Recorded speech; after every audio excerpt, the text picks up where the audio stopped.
Joining us for an exclusive interview is Adaire Fox-Martin, the CEO of Equinix. Great to have you. So tell me, not just about the spend, but about the redesign and engineering that has to go into some of these new builds, especially when it comes to things like liquid cooling. Hi, John. Thank you so much for having me. As you know, Equinix has been a participant and a leader in the data center industry for over 26 years now, and we continue to innovate on so many different elements of the data center environment, including the requirements for our hyperscaler builds. You mentioned liquid cooling there. You know, last year we announced 100 of our data centers will be able to host liquid cooling facilities, and of course, that's an important part of servicing the hyperscaler community. So is this kind of like, you know, luxury apartments in a sense, right? Where you've got Class A space, you know, you can afford to host AI servers there, and therefore clients, when we hear from the likes of Meta and Microsoft last night on their earnings that they're going to be spending more on some of these infrastructure build-outs, some of that money flows through to you? Well, of course, some of that money will flow through to us, but we're very fortunate to have a very balanced portfolio. We have an xScale portfolio, which is the portfolio that we use to serve the hyperscaler requirements.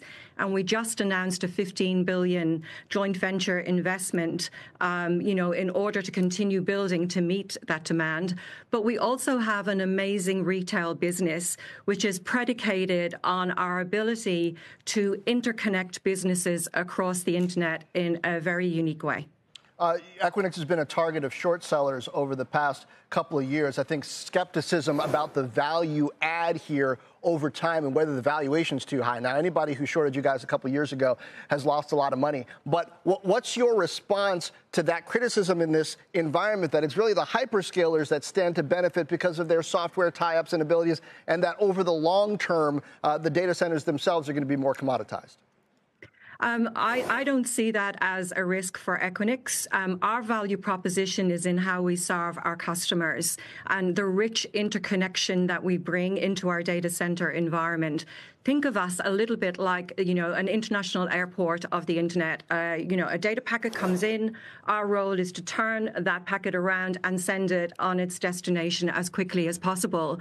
And we do that for over half of the Fortune 500. We literally connect the world. So these deep interconnection capabilities, I think, change the value proposition of Equinix in the long term.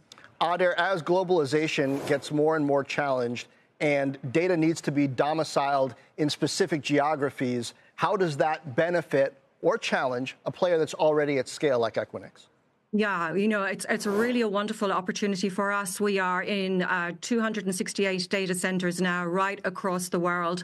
And that means that we can meet the sovereignty and the data requirements of both regulated industries and customers who want to keep their data private. In fact, one of the things that we've seen in the AI world is through our partnership with NVIDIA that Equinix is very quickly becoming the place where private AI happens.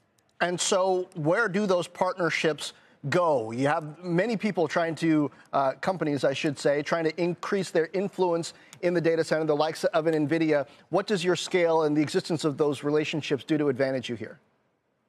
I think it means that we can service the full breadth of our customer requirements. If I look at, you know, the use cases that we have with customers like Under Armour, like IHG, like Home Depot, these particular use cases underpin the value proposition that we bring to our customers, enabling the connection and the frictionless experience for their customers.